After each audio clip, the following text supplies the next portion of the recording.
Are we on? Wrong note, but first, I would love to start off by talking to you guys personally about something other than Nightmare on Elm Street.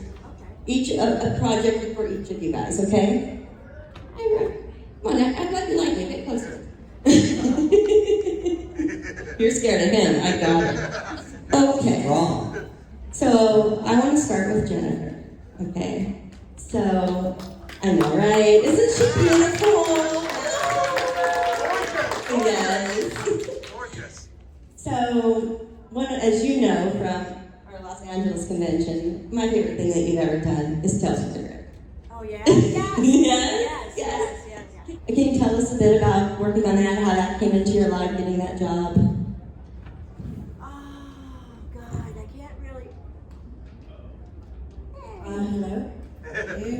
I don't remember that, but what I do remember is Buck Henry wrote it. Mm-hmm. And Buck Henry wrote Heaven Can Wait. You know that movie with Norm Beatty? And oh my God. And I remember he said to me, because I had done a previous film called Delusion, where I show my tits. So, and when we were working, he said, oh, that scene in the bathroom, you know, because I was taking a shower or something. And he was like, I just love that scene. I was like, oh my God. And then I remember Kathy Ireland, the great model of our day. She was completely silent, never spoke a word. Yeah. And also I remember Mimi Rogers just being in love with her and just kind of being a little jealous she was married to Cruz. But that's, you know, that was before we knew everything about him. Yeah, but no, but I still, you know, he has such beautiful hair. And yeah, and the story was really good because it just shows you that, like, to be ambitious and to win a beauty contest, what you won in that was to be Miss Autopsy. So, so the winner actually lost. So I got second place, I think, and so I to tell. Yeah. Can you hear this song? Or does it sound weird? It's weird. Cutting it out a little bit. Welcome. Rodney's here. So, Just can't speak. find a chair right over here. I know you guys didn't like me. There's a chair for you right here. Wait, what's that? There's a chair for you right here. The chair. Okay, you want to sit behind me? Hi. This is for my friend. He's coming. Okay. All Ever right. since I started talking, they don't like me. Ken, What? no solicitors. Oh! I did that, didn't I? So I'm sure you all don't remember if I don't remember. First of all, I want to thank you all for inviting us here. We're still to be here. And I have a question. Did you show both kids? You just said the kids. All three. Okay. What about it? How did that happen? Did they just call you and say, hey, be in our little movie? Melissa Rose is in it? So this Rose is the one that called me and got me in it. Oh, really? And it was with Beverly. And so Return to the Living Dead. So I did it, and it was a very. Were you in it? Did you do something about it? No, but I know a lot of people that were involved behind the scenes. Oh, okay. Well, I own it on DVD. It was a wonderful movie. I just want to see it. I haven't seen it yet. So You were hilarious. I was. Yes. I don't even remember the movie. You gotta watch it. Anyway, I gotta watch it. Now I'm putting it on my schedule, so I don't know what else to say. Except that, you know, I have a comic book. I just wrote a comic book, and we're gonna do a film of it. So come by my table and pick up my comic book. So, and I'm going to pass this on to the great, powerful Mr. Ira. Ira, can you please tell us about Elvira? Ira. The coolest chick in the whole wide world. Is she and my as wife. kind as everyone says? She was very kind. She was so witty. Had a great time auditioning for it. She was there at callback. There was like 30 of us. Chris Cam and I went to lunch and came back for the audition again. But she was awesome. And then I remember working on the show at Warner Brothers at 5 a.m. at early call. And I'm walking to Crafty to get a coffee. It's early. And I hear blasting out of a trailer, "Welcome to the jungle." Guns N' Roses just blasting like who they are. Of course, it's Cassandra Peterson. She's just an amazing person. We still text to this day, jokes back and forth. Yeah, like Happy Halloween, Cassandra. And she writes to me, "You're my best friend." So she's awesome. And I got to work with Eastman McClure. It was great. Radical. So many legends in that movie. So many legends in that movie. And up and coming stars. I mean, I'm a big swing music fan. Scotty Morris from Big Bad Voodoo Daddy was in it. And I was like, yes. Rodney, tell us about Fire in the Sky. Fire in the Sky. I know that it's like bouncing back. It's hard for us to hear it. The experience, I've been very fortunate that a lot of the films that, that I was just talking about, you really bond and have a great group of people. I've been fortunate in most of the things that I've done to have. Can you hear me? Yeah, we can hear you. So, I mean, the best part of Fire in the Sky was, like Craig Shepherd was here.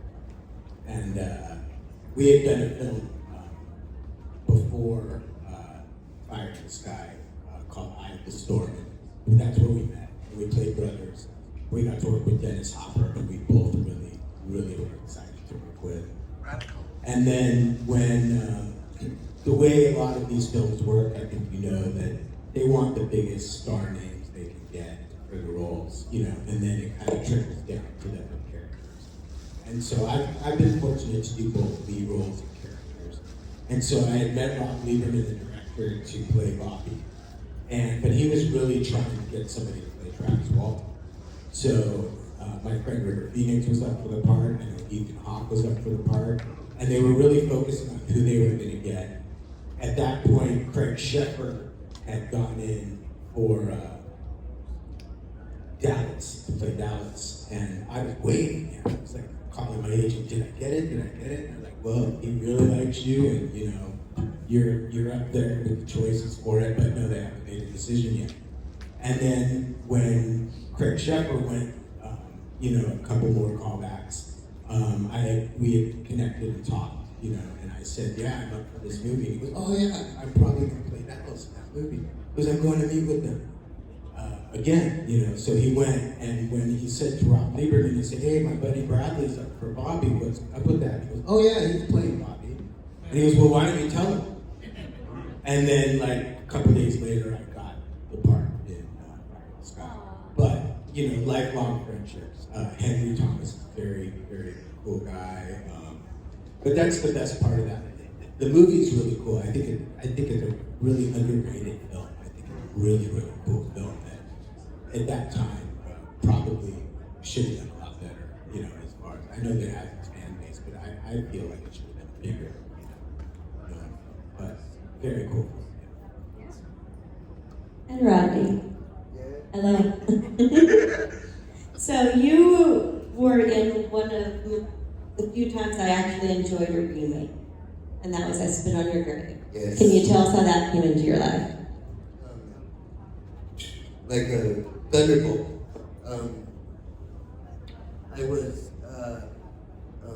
It was actually, I had just done 2 independent films. Things were going really well, and I got a meeting I basically got offered part in the movie. I just had to go have coffee with the director, and the movie, the script was entitled "Day of the Woman," And I read it, and I was just blown away. I thought it was super powerful, really dark, but really super tight little script. And I went and met with Stephen Monroe, who's an incredible director. And coffee went great, and that night I went home, and my neighbor in the apartment building I lived in, I was talking to him about it. He's a big film buff, and I lived right on Franklin, and won't mean anything, but I basically lived where they have the Academy Awards, but sort of behind that, where the dumpsters are. And true story. Spider-Man lived in the garage downstairs. I had pictures to prove it. So I was telling my neighbor, I think I'm gonna get this job, and I told him it's about this woman that gets raped, and she takes revenge on these guys, and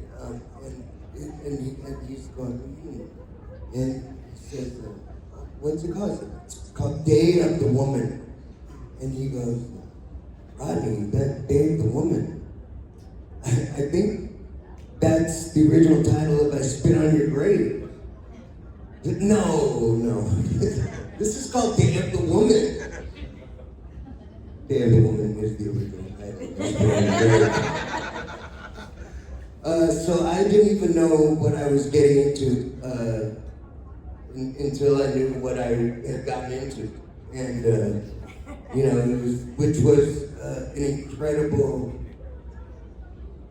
acting experience, because the scenes in that movie, you really had to go for it, and the ensemble cast was incredible, and it took a lot of trust, and we were out in the bayou of Louisiana, and it was one of the most rewarding acting experiences I've ever had, which is hard to say about that subject matter. But it was early aggressive agro-feminist piece, and I think it's one of the most underrated films I've ever worked on, and I know that one day it will find its place in the pantheon of great horror, and it is one of the few remakes that is fucking way better than the original. Yeah. It's a real movie. It's very tight. They definitely didn't ruin it like they do with a lot of these remakes, right? Nightmare on Elm Street. Wait, do we have some Nightmare on Elm Street remake fans in here? Get out! Yeah, I agree with that. Yeah, okay.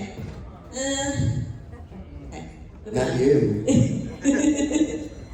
Okay, do we have any audience questions? I know we must. So being a kid of the 80s, like, I guess when this came around, it was from, like, honestly, like, 12. And you guys are a little bit older, but not much. I mean, did you, like, go hang out with your friends and watch these movies and just, like, watch the expressions in the crowd of everybody reacting to the kills of this? Or, like, I mean, for me, being, like, 12 years old in a theater, we were going, oh, my God! And you guys participating in it. Did you go to the theater with your friends and watch this? I was working on a movie. While working on Nightmare, I found out that I booked a job called Illegally Yours, which I got to play Rob Lowe's brother. Peter Bogdanovich directed, and this was being shot in St. Augustine, Florida. And I missed the premiere, so I ended up going to see the movie with some cast friends. It was really cool. That was my first experience seeing it in the movie, and then there were a couple people that saw me, recognized me. One little girl goes, "She cried when you died." So it was really cool to get to see it. And I saw it with Kim Myers, who was in Nightmare on Elm Street too, because she was in Illegally Yours. That's how we met. I was too busy watching myself. It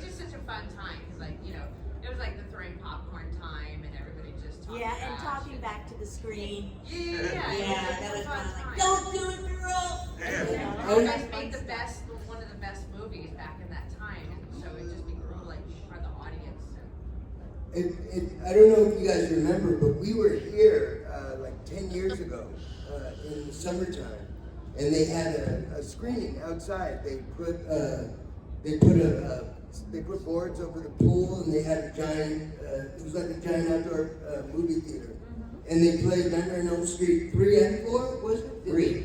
Just We 3, all- right? we all and had we were all microphones. here, and I got to announce. I did a mic drop and everything. It was pretty incredible. Wow. I was mellow back then. And that, but I bring that up because all these years later, it was amazing. It was the first time I ever got to see the movie being presented to like the diehards, the true fans, and it forever changed the way that I felt about like being in this movie. I used to be embarrassed that Nightmare on Elm Street 3 was like the most recognizable thing on my resume. Back in the 80s, it was like sitcoms, porn, horror. But it's like now it's like being embarrassed that the most recognizable thing is like The Godfather. It's become so iconic. I'm so proud of having a little chunk of this iconic film. Not this one. Oh no, this yes, but I'm really glad to be here, Bill. Okay, but he's not here. He But never I'm shows still to glad. these. I'll tell you something really weird. Like after it came out, and it was a really big deal in New York City, and they had those mounted police and everybody beating people back in the theater and stuff. I wasn't there, but I was around there. And then one day, I don't know what I was doing, but somebody jumped out and grabbed a piece of my hair.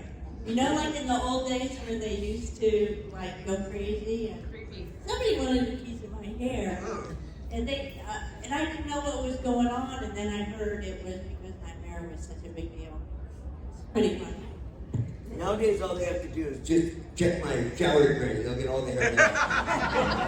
I just think the 80s was just a fun time for horror. It was just one of the best times, the 80s. You go back to the 80s, it was a fun time. The 80s, you went to the movies, not only did you enjoy the movie, you enjoyed the actors, you enjoyed the score, the music and everything. It was like a big horror dance in there. So So good. The 90s was okay, but it wasn't nothing like the 80s. Definitely I not. agree, man. Here. There's a lot of good stuff in the 80s. Yes. Knock, knock. Questions for how long did it take you to get your hair? 2 minutes with my baby fine hair, Yeah. but they put unflavored gelatin in the spray bottle. No, Go. just unflavored gelatin with hot water. Did this, said like do this, and then it just went up. Really? Oh, wow. And it was like no big deal at all, which is great, good because we have to rush on the set, right? Rush. So yeah. Do you think? What a rush. Do you think you could do mine on Sunday? You gotta take care, I would, if you want me to. Just asking. Might end up looking like me, is what I was going to say. It did not take 2 minutes to put on my bed. It took a lot. Yeah, for sure. Brian? Hi, Brian. Everybody knows Brian. Brian, everybody, this is Brian. Brian. Makeup artist extraordinaire. Yeah? Yes. Stop. Stop. I'll be doing makeup in the lobby for comedy. I just want to say that all of your characters in this movie particularly are so iconic. We can all relate to one or even more of your characters. I'm so curious to know, do you have the same relationship with your characters? Do you love your characters as much as we do? And something specifically for Rodney, young man, In the Never Sleep Again documentary, you mentioned that a lot of prepubescent and pubescent boys wrote you about the naked nurse scene and said, yeah, this made me realize I was interested in women. Well, it kind of did something different to me, so thank you.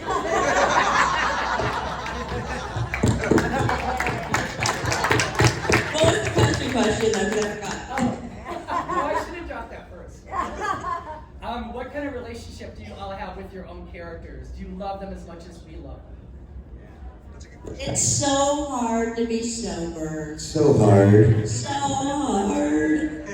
So that's all I can say about my character. But sometimes I think because I've always enjoyed myself.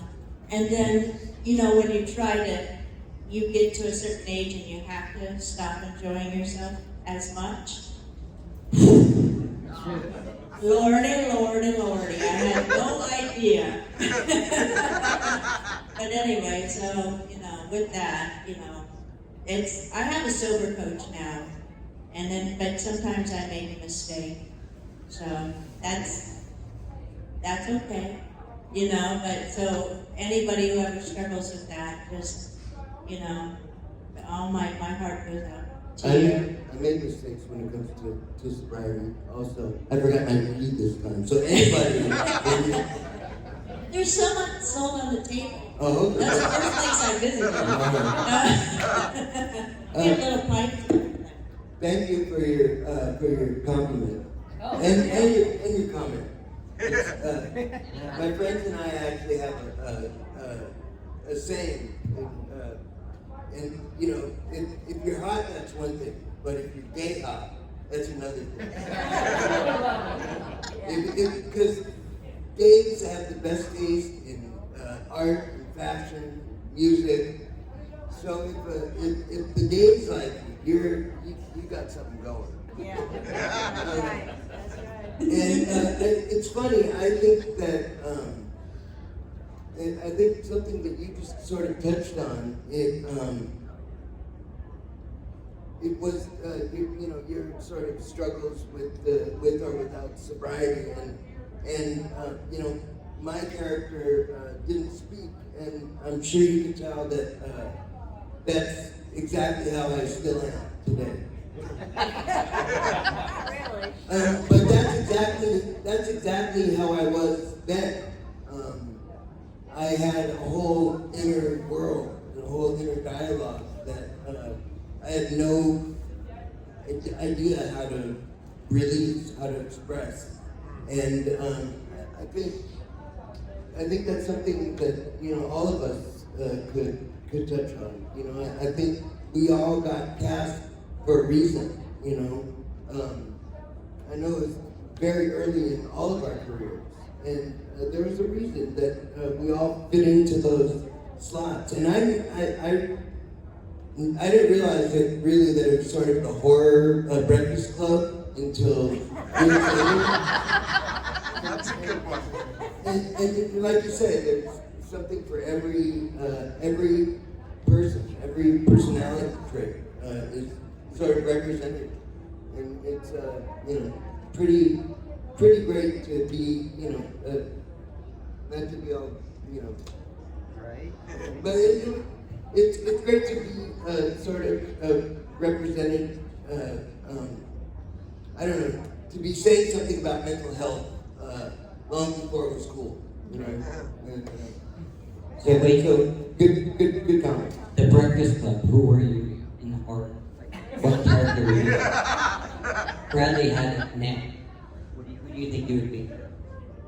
Ali Sheedy.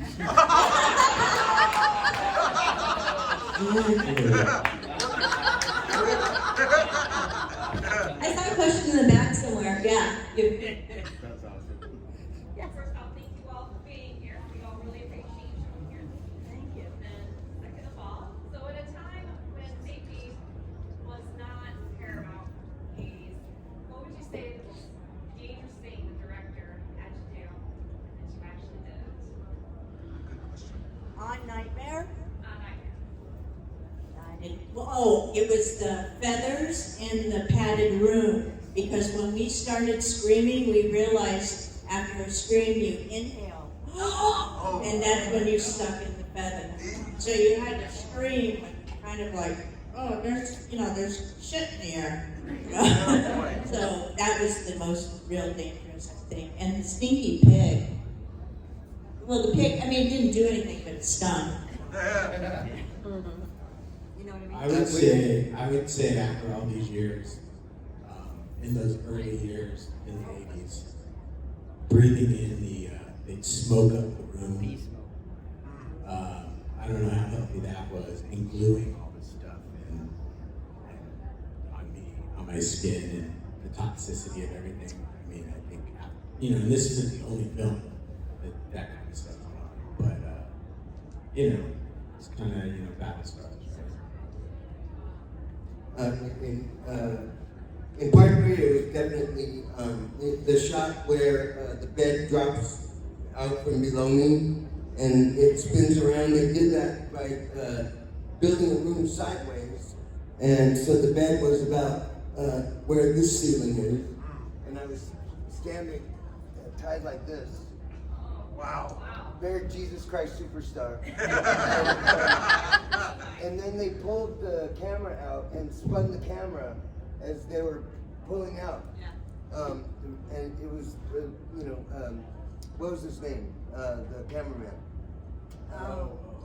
Roy Wagner, great cameraman, really ahead of his time. And they use a lot of really hot lights on set, and that position, I made a joke about Jesus Christ Superstar, but that's being tied up in that kind of pose is what kills people when they would crucify them. Eventually, the exhaustion, the starvation, they didn't have the energy to pump blood to their extremities any longer, and the punctures and from the nails, the blood pressure would just drop so low that eventually all the blood would go to their heart, and basically their heart would explode. And I was up there for about a day and a half. Oh my God. And not all at once. They let me sleep. But I must have passed out 4 times while I was up there. And I didn't even know it, Thankfully, those tongues were tied really tight. And then my actual death in part 4, in the waterbed. That was a waterbed built on top of the platform like this stage. And the walls here on the other side was the other half of the bed. And the only way to get into the bed was to dive under the wall and come up inside the bed. And the safety standards were non-existent. So the only way you could get any breath was to stick your face up against the plastic and find the air bubble. And also, I don't think they checked the leakage level on the glue that they held the whole thing together with. So it was full of sort of toxic, burning poisons, and it was really, I didn't have to act at being scared shitless. And I always say that they, they hire all these teenagers for horror films for a reason. Because they're desperate for attention and they'll do anything. It was also pretty dangerous when I'd go off that tower. Yeah. No, did you dive off the tower? No. I mean, kind of. I was like, They had a wow. stunt man. I dove off a high platform, but not as high. Wow. The only scary thing that happened to me, other than meeting all these people, Reddy's glove the blades were supposed to retract. I guess, they weren't working, so they put a 2x4. So Robert actually had to hit the mark without killing me. Wow. And And also, a dangerous thing is when I pulled you out of the bed. Yes. And I swing him around, and you can see it in part 3. When I swing him around, I like smack his ankles against the metal table. That's when you hear me go, ow! Yeah. What are you doing? You don't realize. Get help! Get help! Yeah. So now I feel sorry for actors nowadays. They have to react to blue screen. We didn't have to act much at all. Real drama. Yeah. Wow. Yeah, it was pretty crazy. It's borderline snuff film. What about when we were hanging out on the thing? Like we were hanging in like a dream sequence? I remember hanging from... That was you and Chuck Russell. I think that was just... That was your job. Yeah, that's right. Have anything to contribute to that? Me? You were in there with the feathers. You were in there with the Yeah, but I was only scared the check stopped coming. The feathers, I did not understand really what they was telling us to do. So when the knives started coming in, I was really scared, and I was saying, "Oh shit, you know, this is real." Because we didn't know, because they was going back and forth, telling us what we needed to do. And so and then they started throwing all those feathers up in there, and it started cutting for real, and all that was real. We wasn't acting then. Wow. So, and they was really shocked too. So, but we were supposed to stay in the center. But, some of the guys who was cutting forgot what the center was. Wow. So, they were like really close. So, for me, we was acting when they said cut. Did we do it twice? No. No. We can't do anything twice. We could only do it once. That was the pressure. Wow. We have time for one more audience question. Do we have any in the back over there? Yes. Yes. Yeah. So my question is for all of you. How are you feeling, or what was your reaction when you found out you got the part in this amazing franchise? That's a good question. For me, I did, for a lot of the things you do, they probably agree. You don't know what it's going to be. That's why it's so thrilling that after all these years, we're so grateful that it resonates and that it came out to be something pretty cool and iconic. And back then, I was pretty much just started out. I had done Stand By Me, and after Stand By Me, a bunch of us were like up on Lost Boys, and I almost got one of the Frog Brothers in that movie. I think that's really cool. I was very close to that. And I remember at that time being really sometimes envious of other people when you're in an ensemble, successful, and then some people, put it this way, it was a low time. For some reason I wasn't getting anything. And I went and met Chuck Russell and hit it off, really cool guy, and had never done a horror movie. But it was really about one, needing a job, loving acting, loving the character, and so I was just really jazzed that I got it, and then meeting all these people and collaboration, it was really cool. It was really a cool time of my life. All right. My very first movie ever to be in, I had 5 auditions. I had seen the first one, didn't see the second Nightmare. Was scared shitless of the first one, but I knew that my character as the Dungeons and Dragons, I knew that role so well. And I heard I got the part. And I went out with my best friend, may he rest in peace, Harold Pruitt. We went to Sushi on Sunset, super excited. I was jazzed. See Bradley, and I said, dude, you have to go and audition for this movie. And he did. It was a time I'll never forget. Radical. As for me, I did not know what Nightmare on Elm Street was. I never seen any of the movies. And so there was a thing called The Breakdown, and they described the characters. that they was looking for. And the character that they was looking for didn't fit me.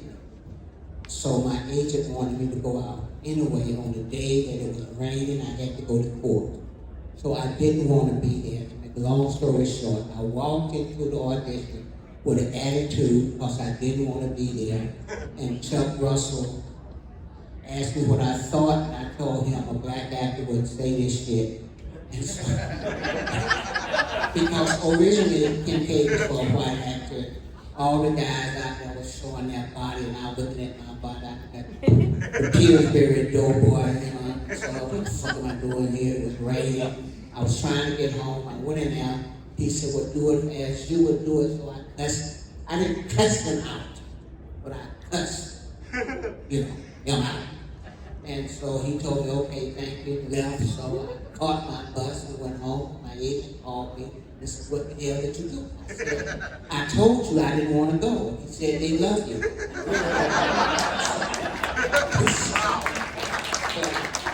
Word to the wise, that didn't work well when I went on the next audition. Wow. I just love the early part of my career because all that teenage angst just went right into every part I ever did. So. I mean, I think we're getting close to wrapping this up. And am I right? I don't want to take your job. I think I just think what Ken says is, the moral of the story is be yourself. You know, I don't think any of us tried too hard to get this job, and I've got probably close to 100 credits on IMDb, and I didn't really try very hard to get any of them. The ones that I tried really hard for, I've got it memorized, and I know I'm gonna get this. I nailed it. Never get the job. Aww. The job where I go and I don't care that much about it, or I'm not that well prepared, what I'm saying is when it's meant to be, it's meant to be. And all of us are sitting up here because we're meant to be sitting here,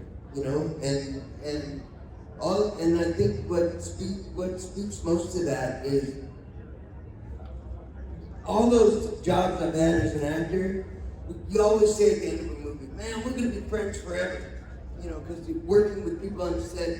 It's a real foxhole sort of camaraderie and a real sort of band of brother and sisterhood, and I don't end up having dinner with any of those people. But I can't count the number of dinners I've had with these people right here. I can. Well, yeah, because you never come to dinner, That's the one last thing. I won't think back off what Rodney said that, what it meant for you to get it. But that was, 30, how many years ago? 37 years ago. So I would have to say that was 37 years ago. What was meant. But 37 years later today, we're here because of you. Yeah. And you put us up here, and I thank you. And I know how you guys up here. I have one more wrap-up question for you guys. Besides, don't fall asleep. If you could give your character a piece of advice, what would it be? Avoid the orderly. Stay away from the med part. Don't run at Freddy. Use your powers far away. Don't hang out with your friends.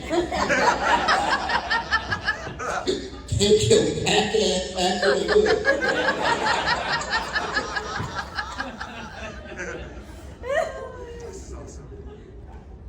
No advice? No. Your character? Man, bitches. There you go, I get well said. Thank you guys, everyone. Give it up.